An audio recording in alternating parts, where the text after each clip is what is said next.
Hello future doctors. आज के FST का हम लोग कंप्लीट डिस्कशन करने जा रहे हैं आज के सेशन में। तो बच्चों, जैसा कि आपको मालूम है कि हम लोग जिस मिशन पर हैं वो है अब पढ़ने का अधिकार सबको, डॉक्टर बनने का अधिकार भी सबको। ये सिंह सर का सपना है आपको अपने सपने से मिलाने का। आइए बच्चों, इसी सीरीज में आते हैं क्वेश्चन नंबर 1 पे। क्वेश्चन नंबर 1 बच्चों कह रहा है कि यहाँ पर आपसे सबसे बड़ी बात है कि ideal gas is found to obey additional, मतलब यहाँ पर एक लॉ दिया है, मतलब पी वी की power 3 equal to constant. Ideal gas इसको फॉलो करती है। The gas initially at temperature given है, the temperature of the gas when volume, मतलब आपको टेम्परेचर वॉल्यूम का रिलेशन निकालना है। इनिशियल टेम्परेचर कितना है टी, इनिशियल वॉल्यूम कितना है वी, फाइनल टेम्परेचर कितना है निकालना है, और फाइनल वॉल्यूम बेटा कितना है 4 टाइम्स ऑफ वी। आप समझिए बात को। आप इसी तरीके से जब आप निकालेंगे यहां से कि what is the relation between T and V, बच्चों ध्यान दीजिएगा, टी और वी के बीच का रिलेशन अगर निकालेंगे, यहां पर हम एक काम करते हैं, आइडियल गैस का सहारा लेते हैं। आइडियल गैस इक्वेशन क्या होती है, PV equal to mu R T. उठा के रख दीजिए पी की value mu R T divided by V, यहां रख देंगे mu R T divided by V, और बच्चा मेरा आ जाएगा ये वी क्यू, यानी कि वी की पावर 3 इक्वल टू क्या हो जाएगा कांस्टेंट। तो हमारे पास v ऊपर जाएगा तो t v की पावर आ जाएगी 2 इक्वल टू क्या आ जाएगा कांस्टेंट। फॉर्मूला क्या बन गया t1 v1 की पावर 2 और t2 v2 की पावर 2। तो अब आप वैल्यू पुट कर दीजिए, t1 की वैल्यू कितनी है, t2 की वैल्यू कितनी है, और आप कर दीजिए v1 अपॉन v2 की power 2, that will B t2। बच्चों यहां पर आइएगा तो आपके पास आ जाएगा t2 बराबर t टाइम्स v1 की वैल्यू मालूम है, v2 की वैल्यू मालूम है, और यहां पर आ जाएगा तो ये आ जाएगा 1/16। तो t/16 is your correct answer. Question का राइट आंसर है फोर्थ वाला t/16। आते हैं क्वेश्चन नंबर हम लोग, देखिए ये आपका एडियाबैटिक कंडीशन में पीवी की पावर एन का फॉर्मूला गिवन है। क्वेश्चन नंबर आते हैं बच्चों हम लोग सेकंड नंबर पे। टाइम पीरियड सिंपल पेंडुलम का लिखा है 1.62।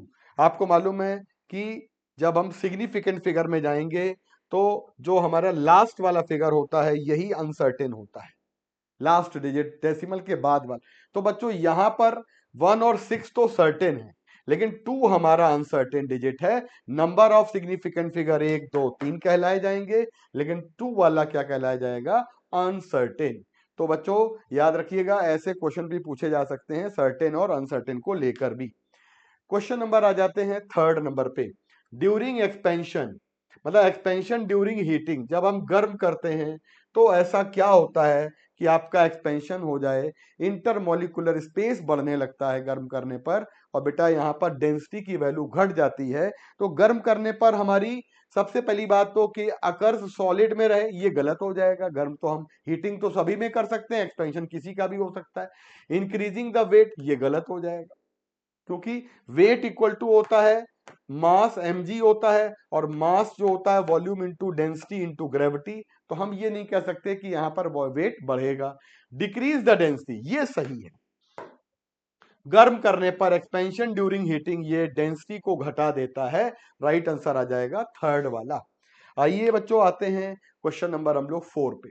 ध्यान से सुनिएगा, 4 क्वेश्चन का बहुत अच्छा एनसीईआरटी का ग्राफ है। तो एनसीईआरटी में हम जब बात ग्राफ की करेंगे तो देखिए 4 डिग्री सेल्सियस पर बीकर में completely filled water at 4 degree Celsius, मतलब कहने का है कि अगर हमारा कोई भी बर्तन, कोई भी बेटा बर्तन 4 डिग्री पर पानी को लेकर है, मतलब वाटर हमारा इस बर्तन में 4 डिग्री पर है, यहां तक भरा हुआ है, फिल्ड है, तो हमें मालूम है पानी के साथ होता है एनोमलस एक्सपेंशन।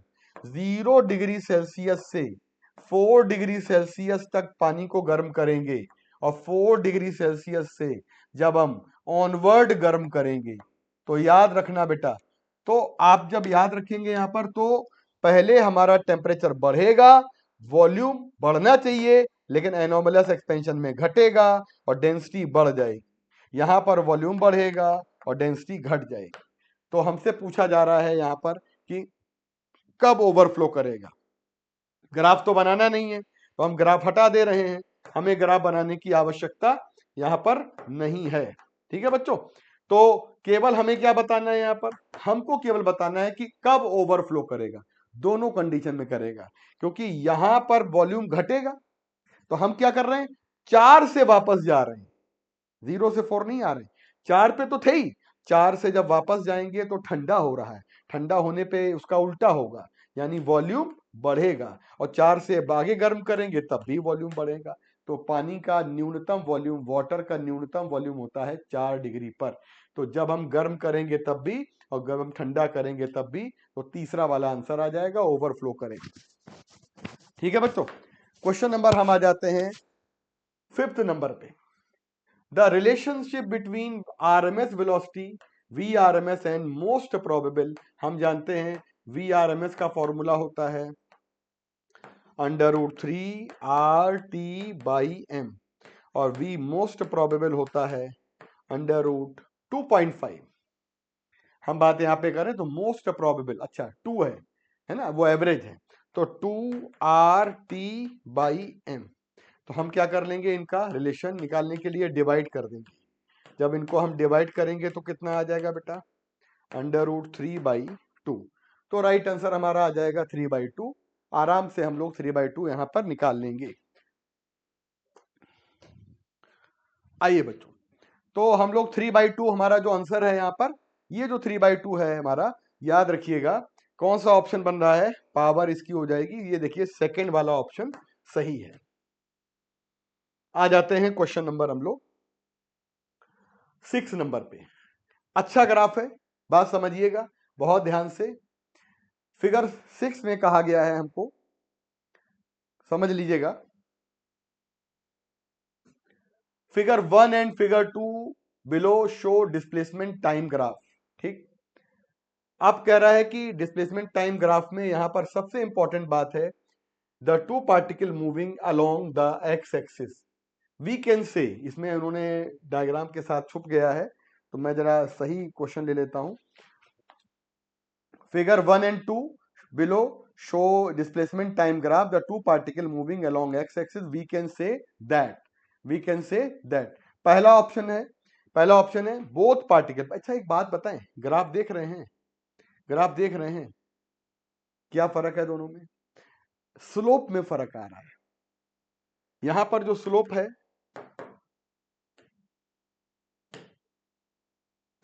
स्लोप में फर्क आ रहा है, यहां पर जो स्लोप है, स्लोप बढ़ रहा है, और यहां पर स्लोप ज्यादा था और यहां पर स्लोप कम हो रहा है।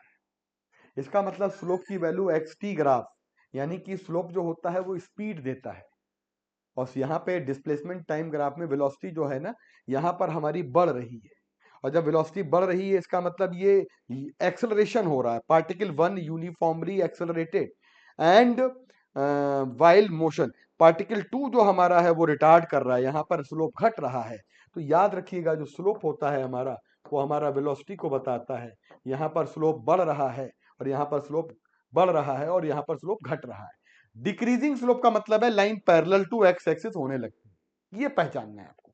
अगर टाइम एक्सिस के पैरेलल होने लगी तो वो एक्सटी ग्राफ या कोई भी ग्राफ का स्लोप घटेगा, और एक्सटी ग्राफ का स्लोप होता है वेलोसिटी, वेलोसिटी घटने का मतलब है रिटार्डेशन। तीसरा वाला आंसर करेक्ट ले लेंगे हम। आइए बच्चों आते हैं क्वेश्चन नंबर 7 पे। देखिए बच्चों, इसमें कहा गया है ब्लॉक जो हमारा दिया है ना, इस ब्लॉक में इसका जो वेट है हमने यहां बना लिया है, इसको वेट इसका है 5 न्यूटन का, और इसको पुश किया जा रहा है। तो जब हम पुश करेंगे तो ठीक इसके इक्वल और ऑपोजिट हमारा नॉर्मल रिएक्शन जाएगा, यानी नॉर्मल रिएक्शन आ गया, ये वॉल है। और बेटा यहां पर जो हमारे पास जो फ्रिक्शन फोर्स लगेगा म्यू एन, इसकी वैल्यू हो जाएगी 0.6 और एन हो जाएगा 12, 7.2 न्यूटन। फ्रिक्शनल फोर्स ज्यादा हो गया 5 न्यूटन से, तो हम केवल 5 ही न्यूटन लेंगे।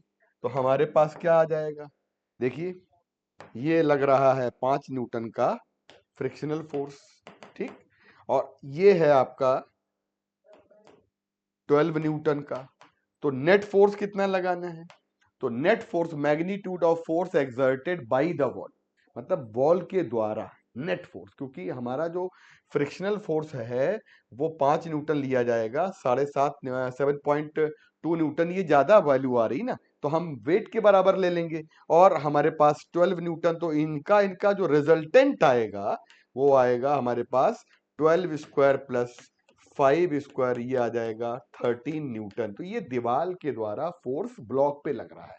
जब हम 12 न्यूटन से पुश करेंगे तो दीवार के द्वारा हमारे पास कितना फोर्स लग रहा है, 13 न्यूटन का। ठीक है बच्चों, क्वेश्चन नंबर हम आ जाते हैं बच्चों 8 नंबर पे।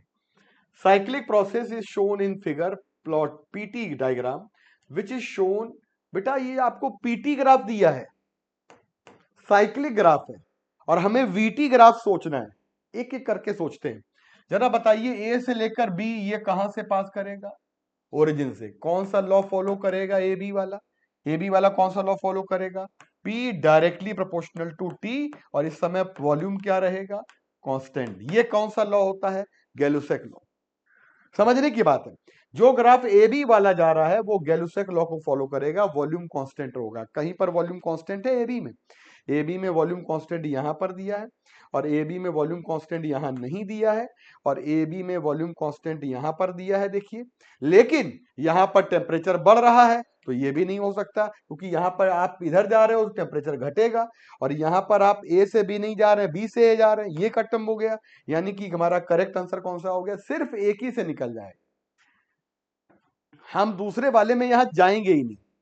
मतलब बीसी है टेम्परेचर कांस्टेंट वाला, हम यहां कह दें टेम्परेचर कांस्टेंट आ रहा है, हमें यहां जाने की आवश्यकता ही नहीं है। यहां तो बीसी में वॉल्यूम कांस्टेंट है, यहां पर बीसी में टेम्परेचर कांस्टेंट है, लेकिन ए बी वाला हमारा वॉल्यूम में टेम्परेचर घट रहा है। ए बी वाले में टेम्परेचर घटना नहीं चाहिए। जब आप ए से बी में जा रहे हैं तो पी बढ़ेगा और टी भी बढ़ेगा, तो टेम्परेचर बढ़ना चाहिए। तीसरा वाला आंसर आ रहा है, सिर्फ इतने से ही निकल जाएगा। ठीक है बच्चों, तो आ जाते हैं हम लोग नेक्स्ट वाले क्वेश्चन पे। Question number 9, a force act on 30 gram particle. 30 का मतलब 30 इंटू 10 की पावर माइनस का 3 किलोग्राम फोर्स यहां पर एक्ट करता है। इसका मतलब हो गया कि पोजीशन ऑफ पार्टिकल को दिया गया है एक्स की वैल्यू, और एक्स इक्वल टू आ जाएगा 3t माइनस का 4t स्क्वायर प्लस का 3t क्यूब। हमसे कह रहा है where X in metre and T in second, the work done during the first 4 second. आपको 0 से लेकर 4 सेकेंड तक वर्क डन निकालना है। एक काम कर लेते हैं, इसकी स्पीड में चेंज निकाल लेते हैं, इनिशियल स्पीड निकाल लेते हैं और फाइनल स्पीड 4 सेकंड पे निकाल देते हैं। तो एक काम कर लेते हैं, dx बाई dt करेंगे, कितना आ जाएगा 3 माइनस 8t प्लस का आ जाएगा 3t स्क्वायर। बच्चों ये है velocity, velocity at t equal to निकालिएगा 0 पर। जहां सारे बच्चे निकालिए वेलोसिटी t इक्वल टू 0 पर, तो ये आ जाएगा 3, इसको ले लीजिएगा v1। वेलोसिटी आप निकालिएगा t इक्वल टू 4 सेकेंड पे, तो आपके पास 4 रखेंगे ना, तो 4 रखेंगे तो कितना आ जाएगा 3 माइनस 8 इंटू 4, 3 इंटू 4 का स्क्वायर, ये आ जाएगा 16 3 जा 48। 48 में से इसको ऐड करेंगे ना, माइनस करेंगे, माइनस का 32। तो बच्चों ये वैल्यू हमारी जो 4 सेकंड पे आ रही है वो अप्रोक्स आ रही है हमारी 19 मीटर पर सेकंड। 19 मीटर पर सेकंड, 4 सेकंड पे करेक्ट वैल्यू आ रही है 19 मीटर पर सेकंड। समझ रहे हैं बात को। इसको हम 48 से माइनस करेंगे 32 को, तो हमारे पास 16 प्लस 3 19। तो हमारे पास v1, इसको v1 ले लेंगे, इसको v2 ले लेंगे।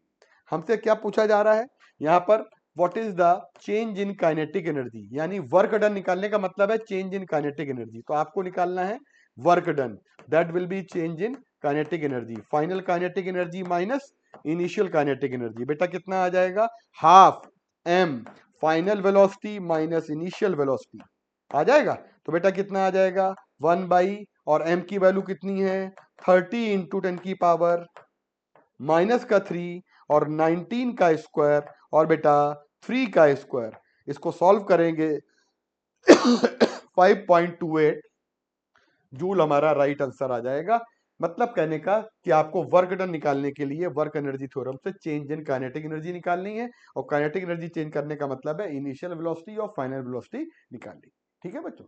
बच्चों आते हैं क्वेश्चन नंबर हम लोग 10 पर। Area of the acceleration displacement graph, acceleration displacement graph की बात हो रही है। तो अगर हम बेटा आपसे बात करें कि चेंज इन काइनेटिक एनर्जी जो आती है वो हमारी वर्क डन यानी F इंटू डिस्प्लेसमेंट यानी कि मास इंटू एक्सेलरेशन और इंटू डिस्प्लेसमेंट। तो जब हम बात कर रहे हैं कि एक्सेलरेशन डिस्प्लेसमेंट का एरिया लेना है तो बच्चों एक तरीके से ये आ जाएगी काइनेटिक एनर्जी का चेंज पर यूनिट मास।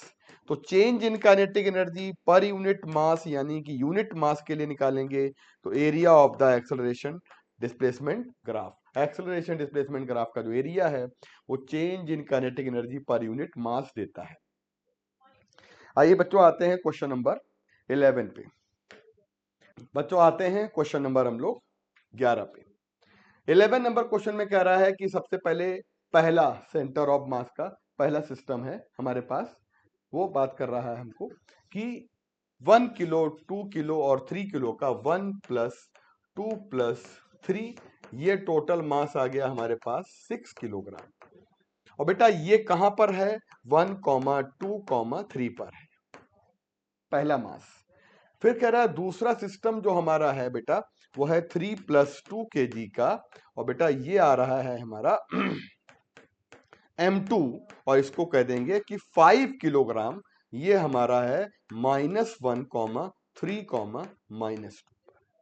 अब हम बात करते हैं एनदर, हमसे कह रहा है 5 किलो वाला कहां रखा जाए जिससे कि पूरे एंटायर सिस्टम का, मतलब इसको ले लेंगे हम लोग M3, 5 किलो को M3, और ये कहां रखा जाएगा बेटा हमारे पास एट x, y, इस कोऑर्डिनेट को निकालना है ताकि हमारा पूरे सिस्टम का सेंटर ऑफ मास कहां पे पहुंच जाएगा पहले वाले सिस्टम पे।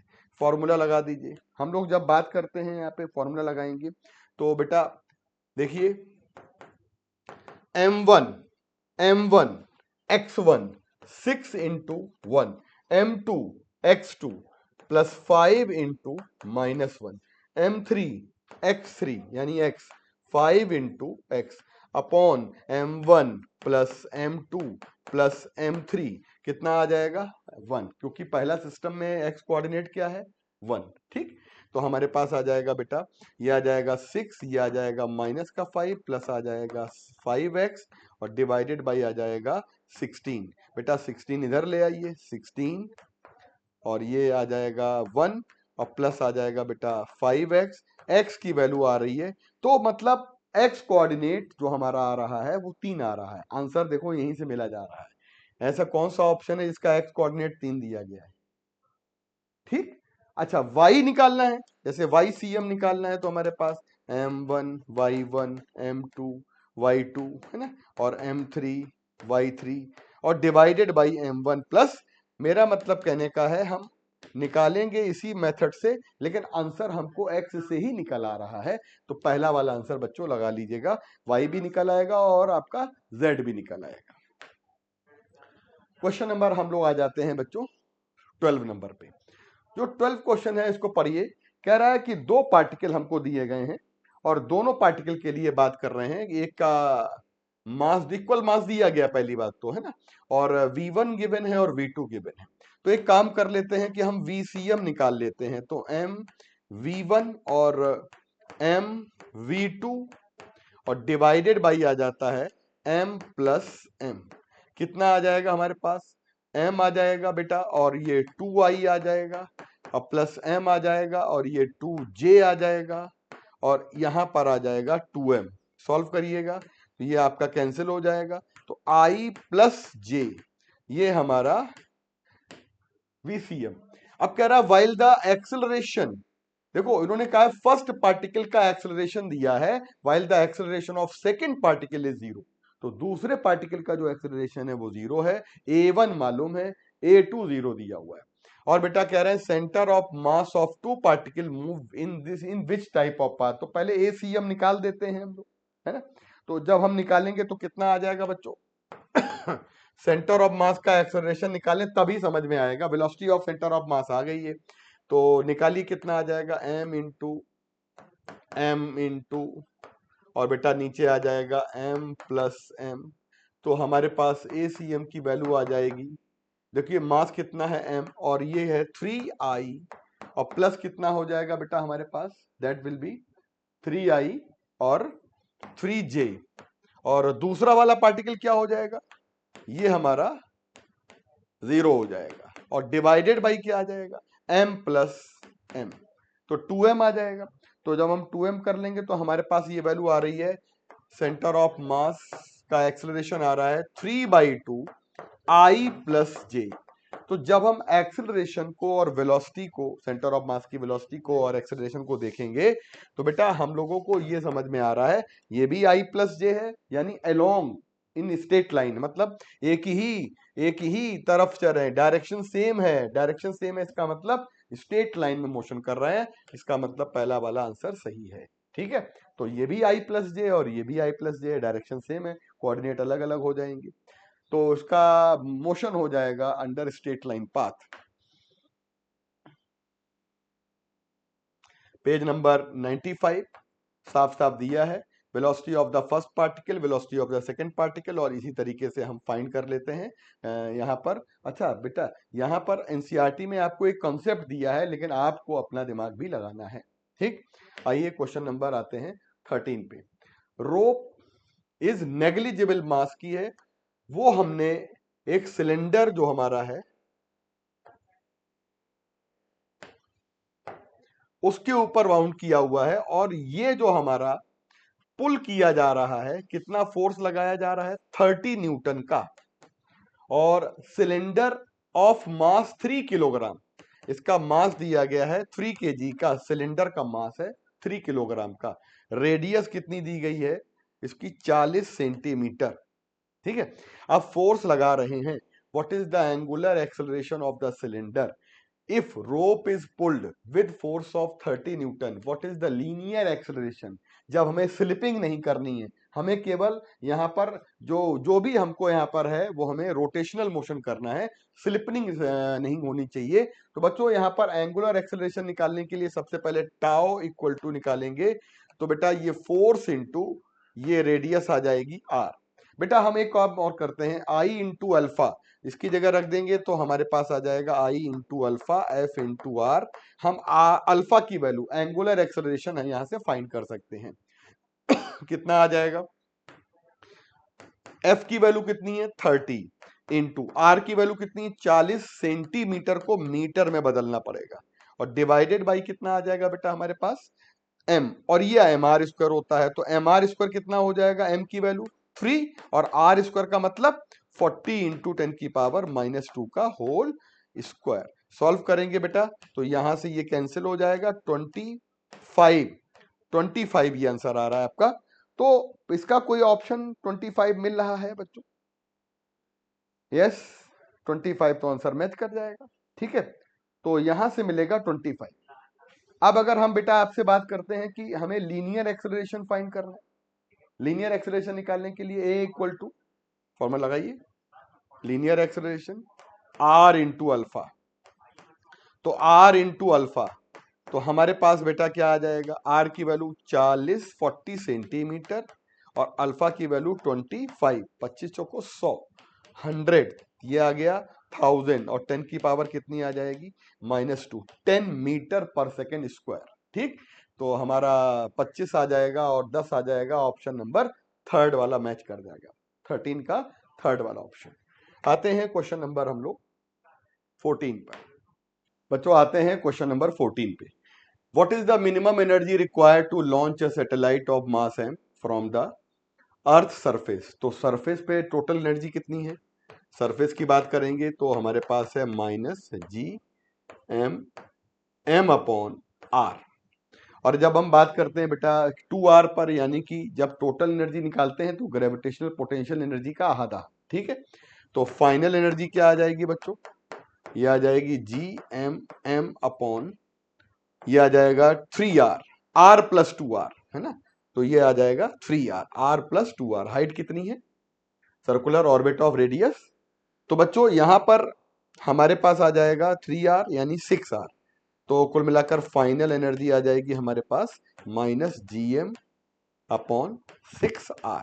अब अगर हमें निकालना है कितना एनर्जी हम चेंज कर रहे हैं, तो फाइनल माइनस इनिशियल, इनका डिफरेंस निकाल दें। मोटी मोटी बात है, हम लोग इनका डिफरेंस निकाल देते हैं। तो जब इनका हम डिफरेंस निकालेंगे बेटा तो कितना आ जाएगा? तो आपके पास आ जाएगा GM अपॉन R, कॉमन ले लेंगे, 1 माइनस 1/6 करना है। तो ये आ जाएगा 5/6। कोई ऑप्शन आ रहा है 5/6? पहला वाला आ रहा है 5/6। तो 5/6 यहां से आंसर आ रहा है। ठीक, आइए बच्चों आते हैं क्वेश्चन नंबर हम लोग 15 नंबर पे। A body describe circular motion under inverse square field, मतलब केपलर्स लॉ। सीधी सीधी बात है, केपलर्स लॉ को टिक कर दीजिए। ये आ रहा है टी स्क्वायर टाइम पीरियड का स्क्वायर, और बेटा directly proportional to R cube. तो ये केपलर्स लॉ डायरेक्ट लगा देंगे। चलिए ठीक है बच्चों, थैंक यू। क्वेश्चन नंबर 16 है बच्चों। A thermodynamic system is taken through the cycle ABCD shown in figure. Heat rejected by gas during cycle. Cyclic process में जो डेल्टा यू होता है वो 0 हो जाएगा, और जो हीट रिजेक्टेड हो जाएगी वो वर्क डन के बराबर हो जाएगा, और वर्क डन हो जाएगा, पीवी डायग्राम है इसलिए एरिया के बराबर हो जाएगा। तो एरिया 2P माइनस पी हो गया, लंबाई इंटू चौड़ाई 3V माइनस वी 2V हो जाएगा। तो ये 2PV आ गया। 2PV का मतलब ऑप्शन नंबर तुम्हारा सेकंड मैच करेगा। इसके बाद 17 है, the molar heat capacity mono atomic ideal gas under going process PV की पावर 1/2 कांस्टेंट। PV की पावर 1/2 क्या है? कांस्टेंट है। तो यहां से ये तुम्हारा N इज इक्वल टू 1/2 आ जाएगा। अब मोलर स्पेसिफिक हीट का फार्मूला बच्चों में मालूम है क्या होता है? CV plus R upon 1 minus N, ये फार्मूला होता है। अच्छा, यहां पर मोनोएटॉमिक गैस है तो इसके लिए क्या हो जाएगा? 3/2R plus R upon 1 minus 1/2। तो कितना हो जाएगा? 3/2R plus 2R। 2 2 जा 4 और 3 7R/2। ये ऑप्शन नंबर हम लोगों का बच्चों थर्ड मैच कर जाएगा।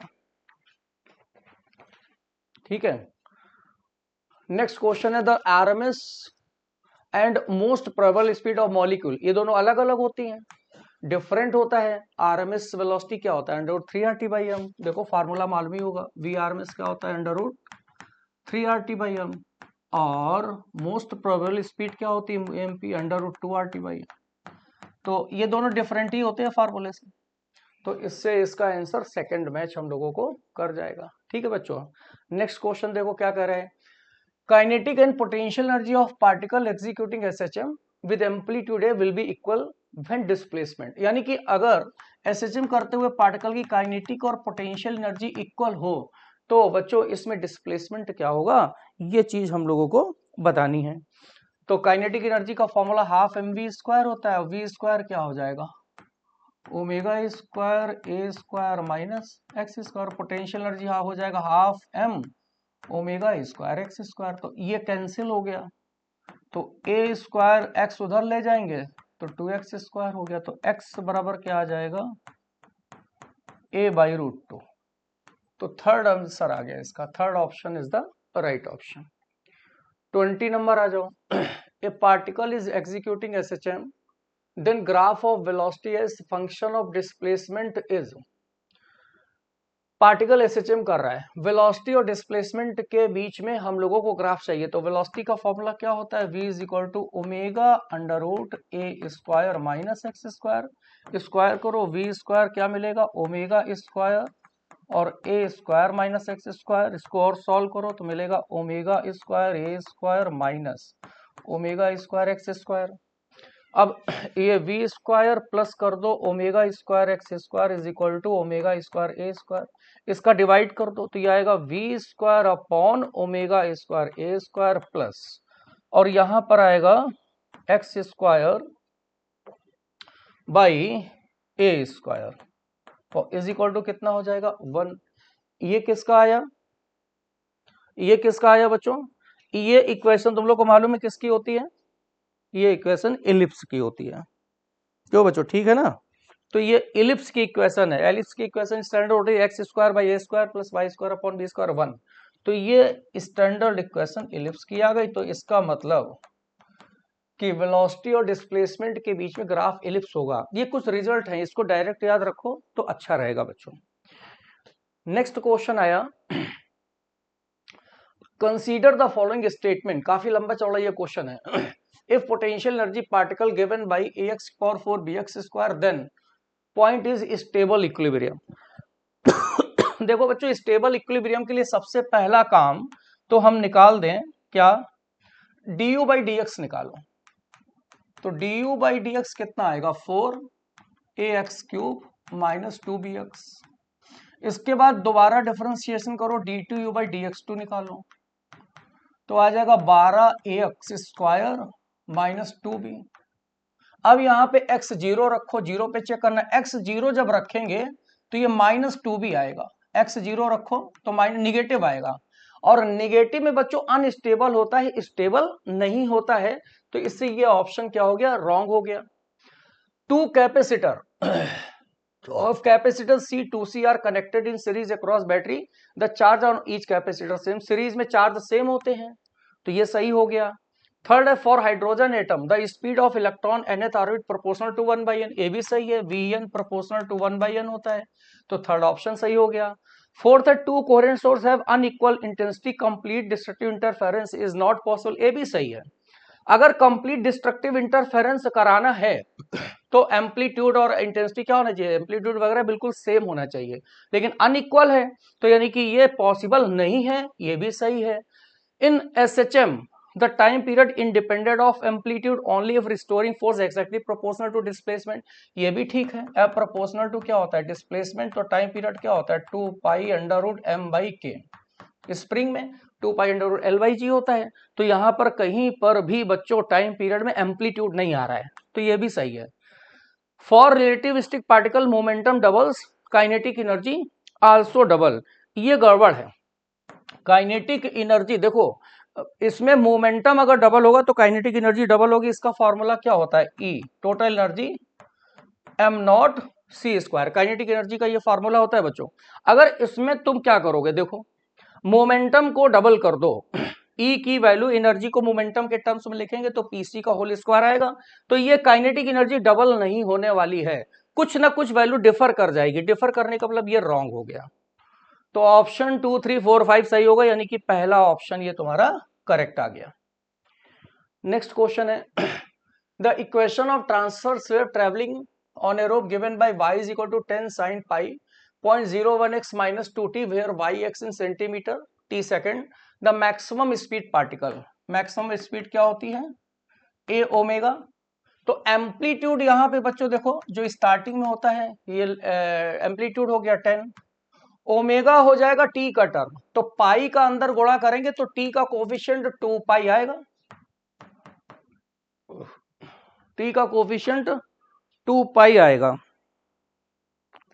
तो 2 पाई का इसमें कैलकुलेशन करेंगे तो ये हमें मिलेगा, लगभग में आंसर आएगा 10 2 पाई की वैल्यू 3.14, तो ये आ जाएगा लगभग 6.28 के अबाउट आएगा, 6.28। और इसमें देखो मल्टीप्लाई अगर करें हम तो 62 है, अबाउट 62.8 आएगा। 62.8 सेंटीमीटर का मतलब ये लगभग 63 आ गया। तो इससे ऑप्शन नंबर 1 बन रहा है, सेंटीमीटर पर सेकंड, ये आ जाएगा। ठीक है, ये मैक्सिमम वेलोसिटी का फॉर्मूला सब बच्चों को मालूम है। नेक्स्ट क्वेश्चन है, the electric force between two charges is equal to 3 coulomb when placed in vacuum 12, what will be the force between them if charge are embedded in dielectric constant of 6। देखो बच्चों, medium में जो force होता है वो air के force का k times कम होता है। तो अब यहां पर जब ये electric force two charges 3 coulomb रखे हैं तो जब वैक्यूम में है तो 12 न्यूटन है, यानी कि ये 12 न्यूटन है, और जब हम मीडियम में रखेंगे तो 6 हो जाएगा, तो मीडियम में फोर्स 2 न्यूटन आ जाएगा। ये फार्मूला डायरेक्ट यूज हो रहा है, तो इसका ऑप्शन नंबर बच्चों थर्ड आ गया। ठीक है, next the electric field inside charge isolated conductor. जो चार्ज आइसोलेटेड कंडक्टर है, कंडक्टर के अंदर इलेक्ट्रिक फील्ड क्या होगा? जीरो। कंडक्टर में जीरो फील्ड होता है तो जीरो ही आंसर आ गया, इसमें कोई प्रॉब्लम नहीं। नेक्स्ट है, if three capacitors of capacitances C1 greater C2 C3, मतलब C3 सबसे ज्यादा है, C1 सबसे कम है, connected in parallel, then equivalent capacitance CP greater than C3। बिल्कुल सही है। देखो जो पैरेलल में कैपेसिटी होती है वो C is equal to C1 plus C2 plus C3 होती है। तो अब जो इक्विवेलेंट कैपेसिटी है वो सबसे बड़ी कैपेसिटी से भी ज्यादा होगी। ये आंसर बिल्कुल असर्शन सही हो गया। रीजन गलत है। क्यों? रीजन में ये जो फार्मूला होता है ये तो सीरीज में होता है, इन्होंने पैरेलल लिखा है तो ये गलत हो गया। Assertion true, reason false. Assertion true, reason false. इसका ऑप्शन आ गया बच्चों, थर्ड आ गया। ठीक बच्चों, नेक्स्ट क्वेश्चन पे आते हैं। इन मेटल रिलैक्सेशन ऑफ इलेक्ट्रॉन, बताओ भैया मेटल के अंदर टाइम ऑफ रिलैक्सेशन इलेक्ट्रॉन का टेम्परेचर के साथ क्या होता है? अगर हम टेम्परेचर बढ़ाएंगे तो वेलोसिटी बढ़ेगी और उनको टकराने में टाइम कम लगेगा। तो ये कौन सा हो जाएगा? Decreases with increase in temperature. Temperature बढ़ाओगे वेलोसिटी बढ़ेगी, जल्दी जल्दी से टकरा जाएंगे, समय कम लगेगा, तो टाइम जो है डिक्रीज हो जाएगा टेम्परेचर बढ़ाने के साथ में। सेकंड ऑप्शन इसका बच्चों आ जाएगा। नेक्स्ट है, फाइंड इक्विवेलेंट रेजिस्टेंस। अब यहां पर ए बी के बीच में इक्विवेलेंट रेजिस्टेंस निकालना है। कैसे निकालोगे? देखो 1/3 और 2/6 ये बैलेंस व्हीट स्टोन ब्रिज है, तो बैलेंस व्हीट स्टोन ब्रिज के केस में बच्चों ये वाला रेजिस्टेंस बेकार हो गया। अब ये दोनों आपस में सीरीज में हो गए 3 और ये दोनों भी सीरीज में हो गए 9, फिर इनका इक्विवेलेंट पैरेलल में हो जाएगा, तो R1 R2 upon R1 plus R2 ये हो जाएगा 3 × 9 और ये 9 है ना, नहीं 6 है। फिर से एक बार करो, 1 और 2 3 हो जाएगा और 6 3 9 हो जाएगा, ठीक है, और 3 + 9 हो जाएगा, तो ये आ जाएगा 3 × 9/12, 3 4 जा 12, 9/4 ओम आंसर आ जाएगा, यानी कि इसका ऑप्शन थर्ड आएगा। सिंपल सा क्वेश्चन ये बच्चों हो गया। नेक्स्ट क्वेश्चन पे चलते हैं जरा। नेक्स्ट क्वेश्चन है, in a circuit shown figure, heat produced in resistor due to current flowing in it 10 calorie per second, the heat produced in resistor। ये एक जो है तुम्हें 4 6 और 5 ओम का रजिस्टर्स लगे हैं और किसमें 10 कैलोरी है भाई? देखो हीट प्रोड्यूस इन रजिस्टर, ये 5 में है, इधर नहीं लिखा है, ये हिंदी वाले में लिखा है 5 में। 5 में कितनी हीट प्रोड्यूस हो रही है? ये P1 मान लो, 10 कैलोरी पर सेकेंड। और किसमें हमें निकालना है? वो भी इधर ही लिखा है, 4 में निकालना है। इसमें हमें हीट कितनी प्रोड्यूस हो रही है बच्चों, ये निकालना है। तो अब देखो ये करंट आई इधर गई तो इसका डिस्ट्रीब्यूशन हो जाएगा, यहां पर टोटल 10 ओम रेजिस्टेंस है, यहां 5 ओम है, यानी कि अगर इसमें करंट आई जाएगी तो यहां पे 2 आई जाएगी। क्यों 2 आई जाएगी? ये मान लो कि आई डैश ये नेट करंट है, तो नेट करंट का आई इधर जाएगा तो 2 आई जाएगा, अरे इधर रेजिस्टेंस आधा है तो करंट डबल जाएगी। अब इसका पावर निकालो, I²R फार्मूला लगा दो, तो पावर इसका 10 हो गया, इसमें करंट हो गया 2I का होल स्क्वायर, रेजिस्टेंस 5 हो गया।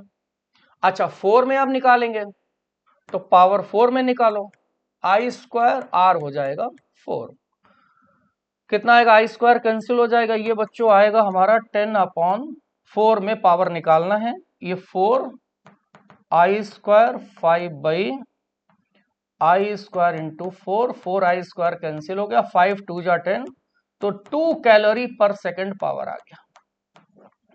कितनी रेट आ गया? 2 कैलोरी पर सेकेंड, यानी कि इसका ऑप्शन नंबर थर्ड आ गया। Third option is the right option. Next देखो बच्चों,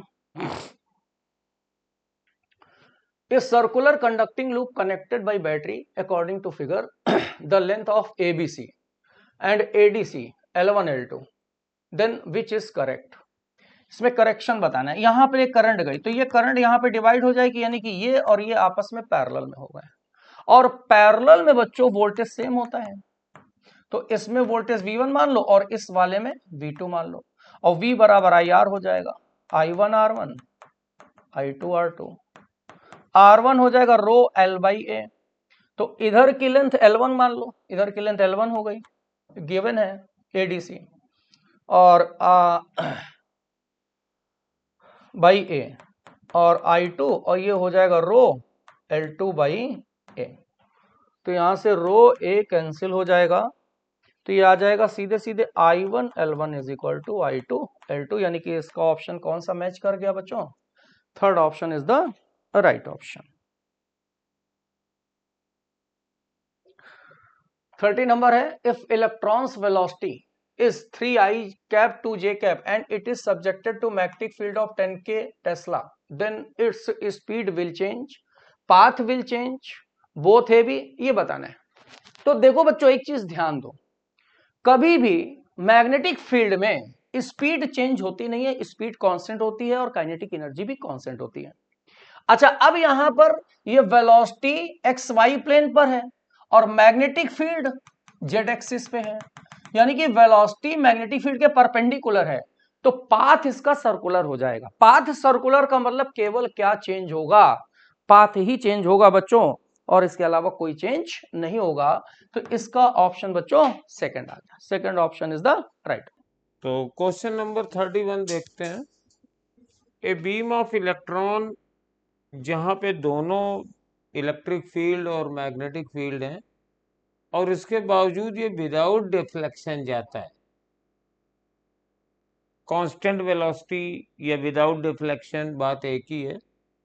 तो इसमें बेटा वेलोसिटी का फॉर्मूला होता है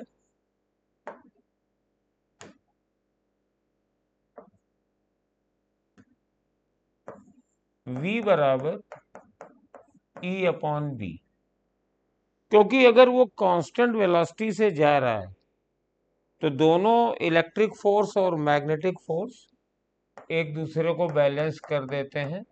तो QE बराबर QVB, इसको करेंगे तो ये V आ जाएगा।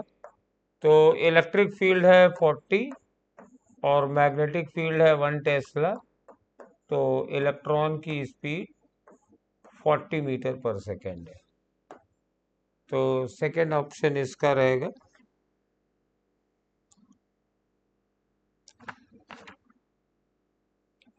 ये वायर PQ है, moving to the right on a metallic frame placed in a uniform magnetic field in the region M, induces anti-clockwise current I. Magnetic field in the region in M is। तो हमारे पास current ऐसे जा रही है, तो Fleming right hand rule उल्टी direction में लगाते हैं।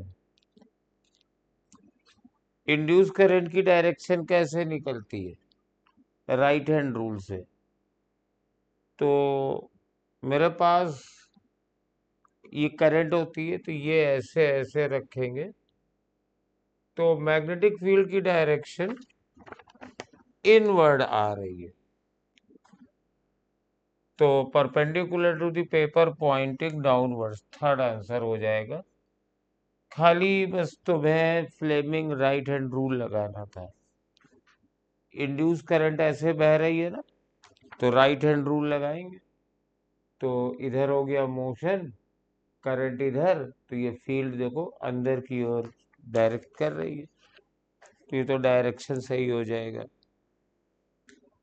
परमानेंट मैग्नेटाइजिंग करंट का फॉर्मूला होता है I, मैग्नेटाइजिंग होता है magnetic moment into length.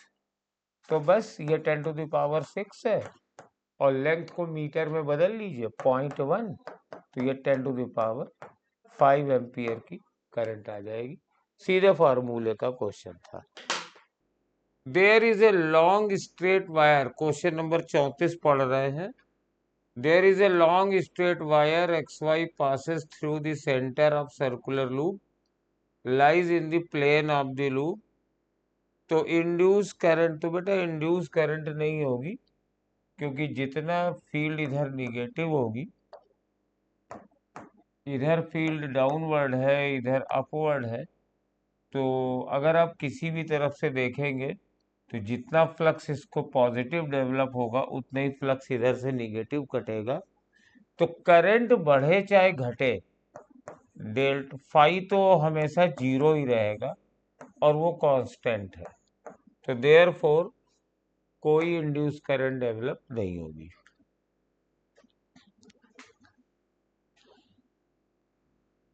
Light का क्वेश्चन है 35, the refractive index of the material of the prism and liquid. तो प्रिज्म का है 1.56,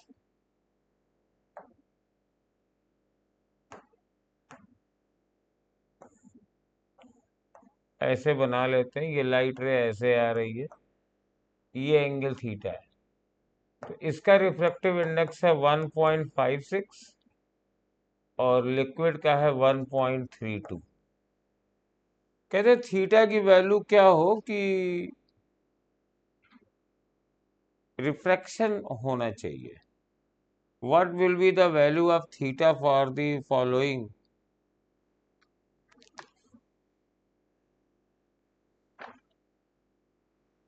तो ये थीटा है, तो देखो यहां से पहले इस पे नॉर्मल डालते हैं।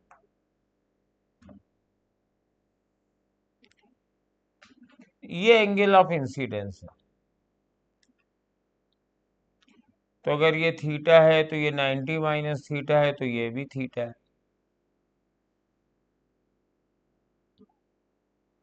अब देखो यहां पे ये दिखा रहा है कि ये अंदर जाए ऐसे, यानी रिफ्रैक्शन ना हो, टोटल इंटरनल रिफ्लेक्शन हो जाए। तो ये जो थीटा है इसकी वैल्यू क्रिटिकल एंगल से बड़ी होनी चाहिए। तो sine theta must be greater than sine c, और साइन सी की वैल्यू क्रिटिकल एंगल कैसे निकालेंगे। Sine theta must be greater than और इक्वल टू 1.32 अपॉन 1.56। अब इसको काट लीजिए, किसी चीज से अगर कटता है तो, जैसे डेसिमल हटा दे तो पहले 2 से काट देते हैं, 2 छंग 12, ये 66 आ गया।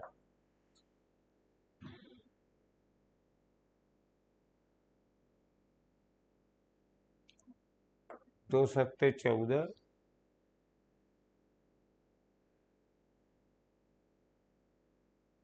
2 अट्ठे 16।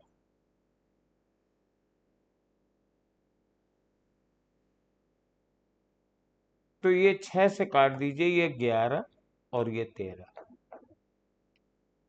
तो sine theta must be greater than equal to 11/13।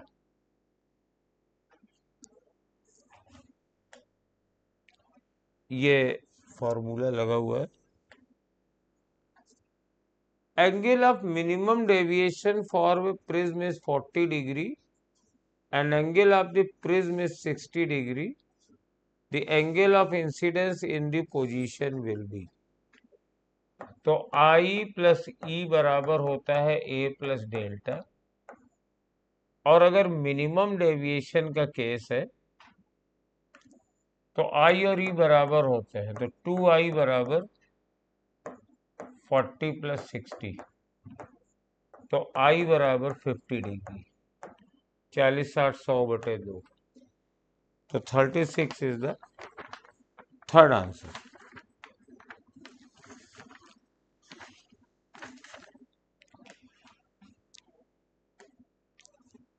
Light is incident on a glass surface at polarizing angle।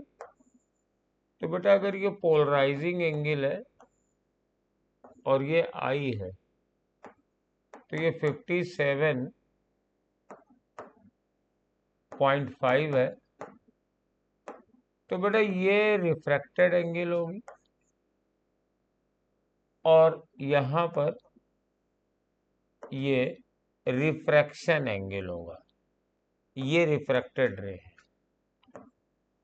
अब चूंकि ये एंगल 90 होता है तो दिस प्लस दिस भी 90 होगा। अब चूंकि ये और ये बराबर होते हैं तो दिस प्लस दिस भी 90 होगा, तो ये R कितना हो जाएगा, 90 माइनस 65, नहीं 57.5। तो 10 में से 5 गया 5, 9 में से 7 गया 2, और 8 में से 5 गया 3, 32.5। अब पूछ रहा है I और R के बीच में एंगल, तो 57.5, तो ये डेविएशन एंगल पूछ रहा है, तो ये I माइनस R के बराबर होगा, और R आया है 32.5, तो 0.52। तो angle between incident ray and refracted रे के बीच का एंगल ये है, और वो 25 डिग्री के बराबर है।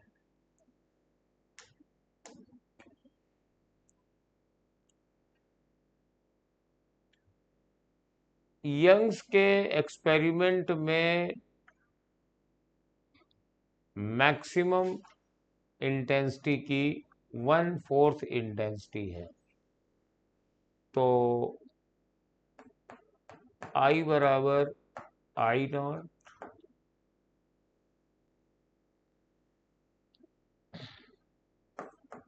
प्लस I0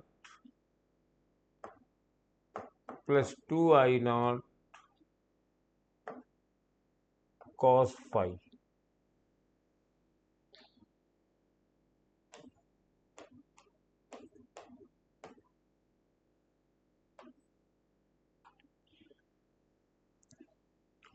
तो ये वाला एंगल थीटा पूछ रहा है, तो यहां रख दो मैक्सिमम इंटेंसिटी कितनी होगी, मैक्सिमम इंटेंसिटी हो जाएगी, अगर 4I0 उसका 1/4 है, तो यानी ये भी I0 है,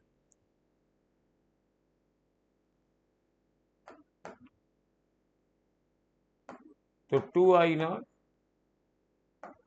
प्लस 2I0 cos phi, तो ये फेज डिफरेंस है।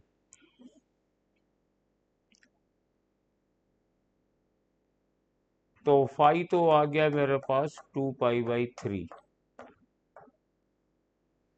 अब मुझे यहां की एंगुलर पोजीशन निकालनी है,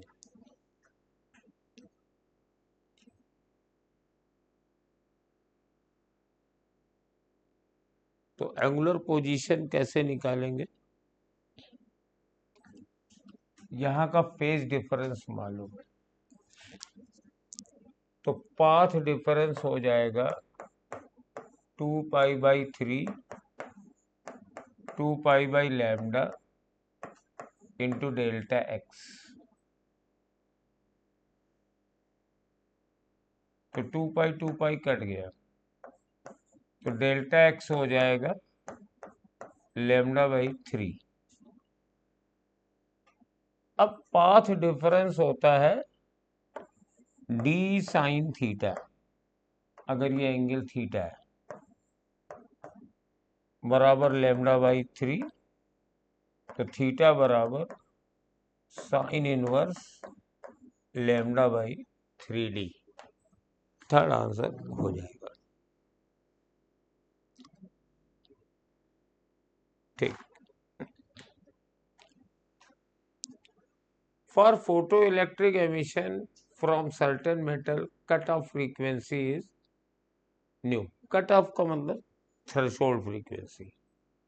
If radiation of frequency 2 new incident on the metal plane maximum possible velocity of the emitted electron, ठीक है।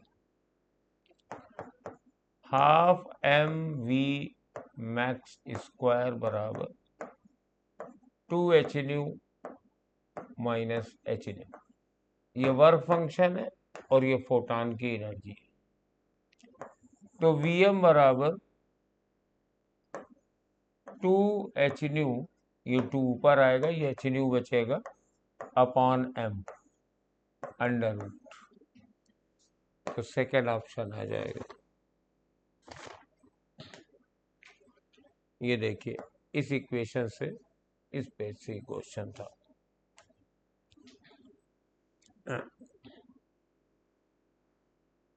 ये फोटॉनों की वेवलेंथ है,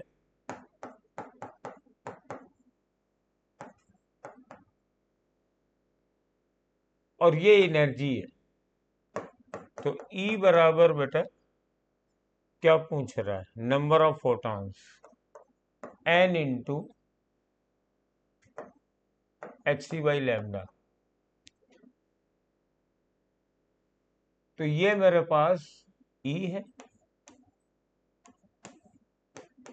ये हमको निकालना है, और ये कितना होगा, ये कितना होता है 1.98 इंटू 10⁻⁻25, और ये मीटर में होना चाहिए 5000 इंटू 10⁻−10। तो जब इसको कैलकुलेट करेंगे तो बहुत ही आसानी से आ जाएगा। अगर इसको हम 2 मान लें तो बहुत ही आराम से आएगा। ये n निकालना है, तो ये फर्स्ट आ जाएगा। Question number 41। तो अब क्वेश्चन नंबर 41 देखते हैं। देखिए हाइड्रोजन लाइक एटम है और इसकी रेडियस 4.a0 है। तो 4.5 a0 is equal to a0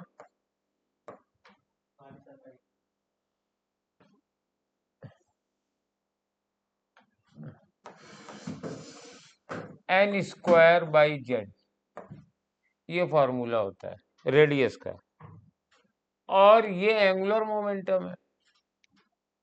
तो 3h अपॉन 2 पाई बराबर NH अपॉन 2 पाई। तो ये h अपॉन 2 पाई कट गया, n बराबर 3 आ गया, ये काट दिया, तो z बराबर कितना आ जाएगा 9। 3 का स्क्वायर 9/4.5 यानी 2। यानी कि वो एटम z बराबर 2 वाला है और वो थर्ड ऑर्बिट में है।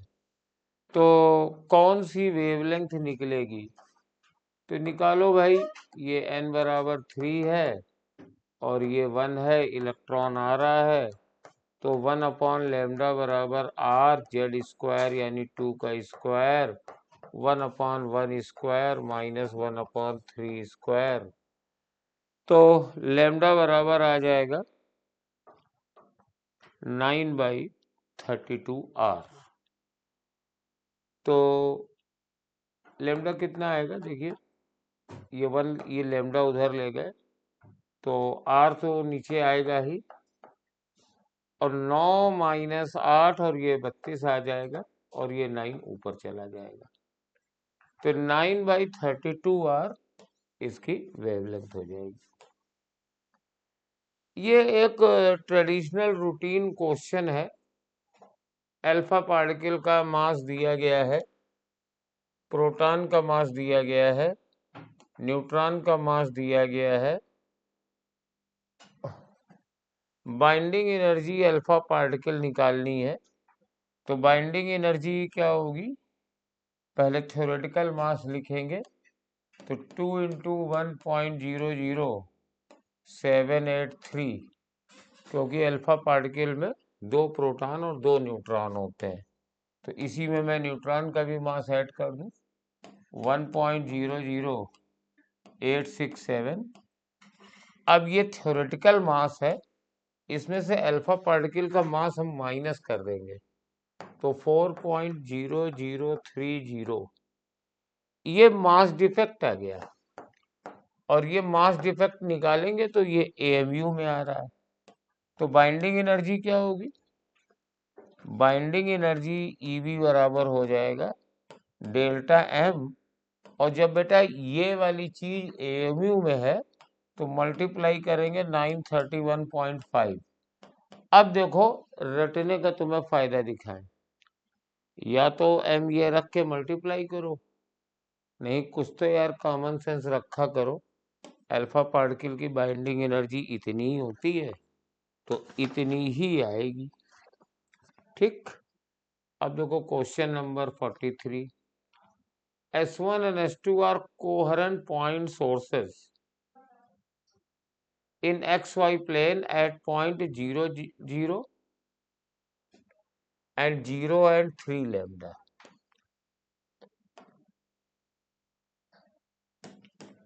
तो ये पॉइंट है 0, 0 और ये है 0 और 3 लैम्डा। हमारे पास यहाँ सोर्स S1 है, यहाँ S2 है। Here is the lambda is the wavelength of light. At which one of the following points given as coordinates will the intensity of interference is maximum? तो आंसर तो इसका ये है, तो इंटरफेरेंस मैक्सिमम तब होगा जब बेटा पाथ डिफरेंस लेमडा का कोई भी इंटीग्रल मल्टीपल होगा। तो पहले देखते हैं 3 लैम्डा 0 कहाँ है। तो 3 लैम्डा 0 पहला पॉइंट 1 वाला यहां पर है। तो ये 3 लैम्डा और 0, तो अगर ये डिफरेंस निकालते हैं तो पाथ डिफरेंस कितना होगा? तो ये डिस्टेंस तो 3 लैम्डा हो गई, और ये कितनी हुई?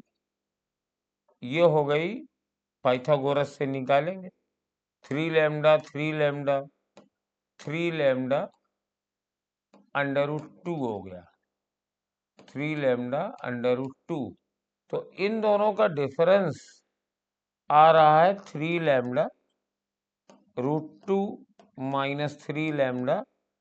तो this is not an integral multiple of lambda. 4 lambda का 0 अगर करके देखेंगे तब ये इंटीग्रल मल्टीपल आ जाएगा। तो अगर मान लीजिए ये 4 लैम्डा 0 है तो ये हो जाएगा 4 लैम्डा, ये हो जाएगा 3 लैम्डा, तो ये 5 lambda, 5 lambda minus 4 lambda is lambda. तो यस, यहाँ पे मैक्सिमम मिलेगा। सिमिलरली इन पॉइंट्स पे भी पार्ट डिफरेंस निकाल के अगर हम देखेंगे तो लैम्डा का इंटीग्रल मल्टीपल नहीं आएगा, तो यहाँ पर भी मिनिमम नहीं है।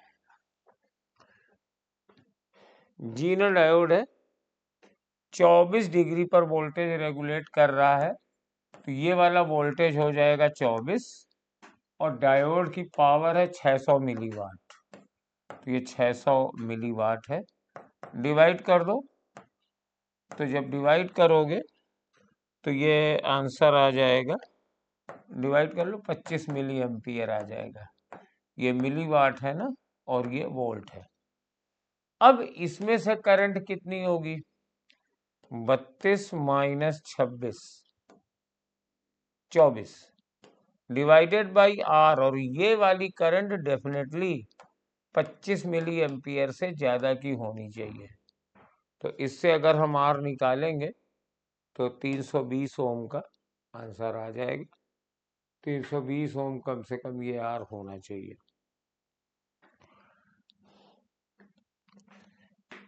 ये वाली करंट इससे ज्यादा होनी चाहिए IZ से, तभी ये वोल्टेज रेगुलेट कर पाएगा। तो ये 8/R हो गया, तो R must be greater than less than 8/25 milliampere को ऊपर कर लो तो 320 हो जाएगा। और ये देखो कई स्टेटमेंट है, इनमें से सही बताना है। Photo electric effect, frequency increase करेंगे तो सैचुरेशन करंट इंक्रीज नहीं करती है, गलत हो गया। For a particle moving in a circle with constant speed, acceleration is constant in magnitude but not constant as a vector. Yes, centripetal acceleration दूसरा सही है। Electric field inside a charged conductor